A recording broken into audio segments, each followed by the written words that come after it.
I've got an individual who's doing the bare minimum, so I'm going to stop inviting them to critical meetings. I'm going to stop giving them a pathway to greater opportunity and career growth.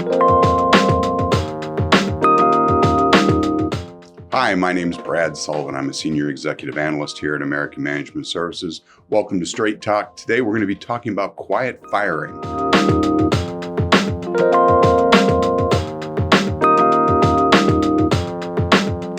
So recently we've been hearing a lot about quiet quitting and now also quiet firing.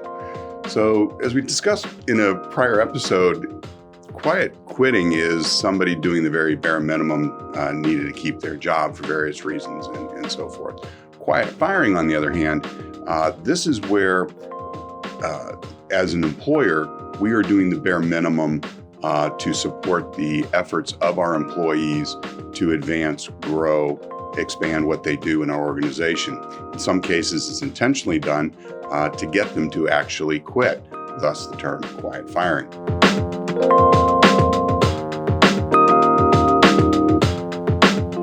So I would say most people would never admit that they intentionally quiet fired anyone.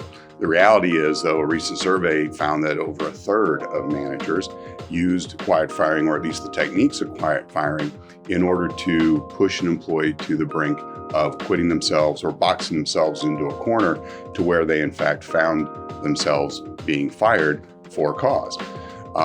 So it's interesting as you think about quiet firing, it's not passive aggressive, but let's call it being aggressively passive about managing our employees.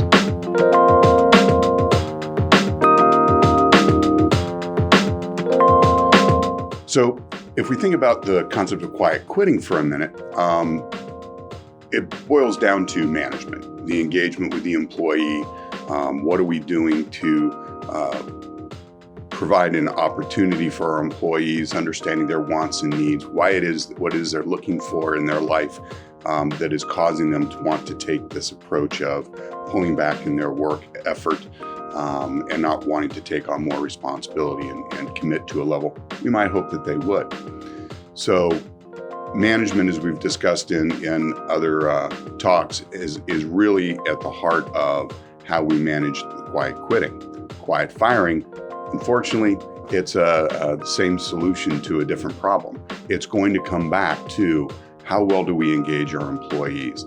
The reality is those managers that are using the techniques that are tied to this concept of quiet firing, really it comes back to not wanting to have the uncomfortable conversations, not being trained or being comfortable in their role as a manager to have those hard conversations, to sit with an employee, define what those standards of performance should be, how we're going to measure those standards of performance, what the accountability structure is going to look like around those responsibilities, and heading those challenges head on when we have an employee that we have concerns about.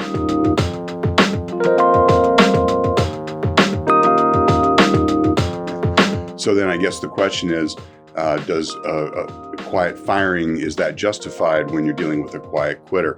Again, if we look at these two problems as separate problems, they just happen to have common solutions. So to say one justifies the other probably doesn't wash in most circumstances.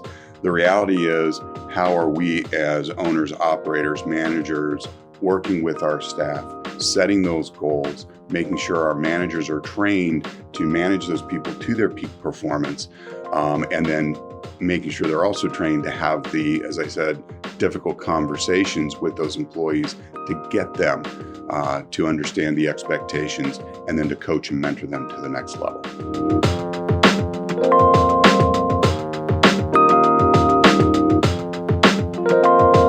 So is there a cause and effect relationship between quiet firing and quiet quitting, or vice versa?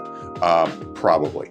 This turns into a finger pointing exercise. Well, I'm not being given the opportunities I should, and therefore I'm going to do less. I'm going to do the bare minimum I have to do at work, might be what an employee would think. The flip side, an employer or a manager may say, well, I've got an individual who's doing the bare minimum, so I'm going to stop inviting them to critical meetings. I'm going to stop giving them a pathway to greater opportunity and career growth. I'm going to stop coaching and mentoring them. I'm going to give them just enough rope to hang themselves with, and then make sure that I don't give them the help they need to make sure they don't hang themselves. So again, this turns into a finger pointing exercise. Does one justify the other? In business, no. And again, the solutions to these two problems come back to clearly defined systems, processes, and controls within our organization, managers who have defined for their employees those critical elements of success, meaning what are the minimal acceptable standards of performance, what are my opportunities to go above and beyond, what does a pay for performance compensation plan look like that entices and encourages someone to go above and beyond, how do I as a manager provide those who work for me the opportunity for growth, the opportunity to succeed, and what am I doing to coach and mentor them along that path. So with all of those things in place, it would be very difficult to see quiet quitting or quiet firing existing in that enterprise. A person's either going to make it in which they're going to be fired not quietly, or they're going to quit not quietly. So really what we're looking for here are those systems, those processes, those controls with trained management. In the nearly 4 decades of American management's experience working with business owners and the managers in their businesses, a great deal of time and energy is put in many of our projects, not simply in defining what processes are going to be, but then the follow-up training for managers on exactly how to implement these kinds of systems, processes, controls for holding our human resources accountable to those standards of performance.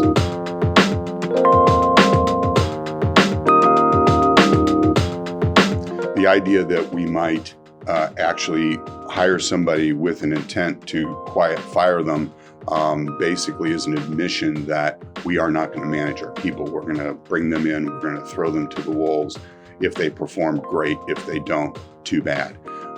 There may have been a time in the business world where that could work as a method for screening from an HR standpoint. Let's just hire everybody, see what they can do, give them very little support, the cream will rise to the top, and we'll be off to the races. I think most can agree that in today's environment, number one, that's probably not ethical. You have to decide for yourself it's moral. But from a business perspective, it does not make a lot of sense. From the time and energy that it takes to onboard somebody, the risks that we would take on from a human resources standpoint, legally and otherwise, to follow these kinds of practices.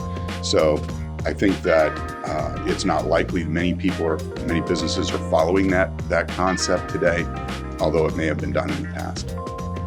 Thank you for watching this video. Remember, if you like what you've seen, please click like, share, and subscribe. We look forward to seeing you again soon.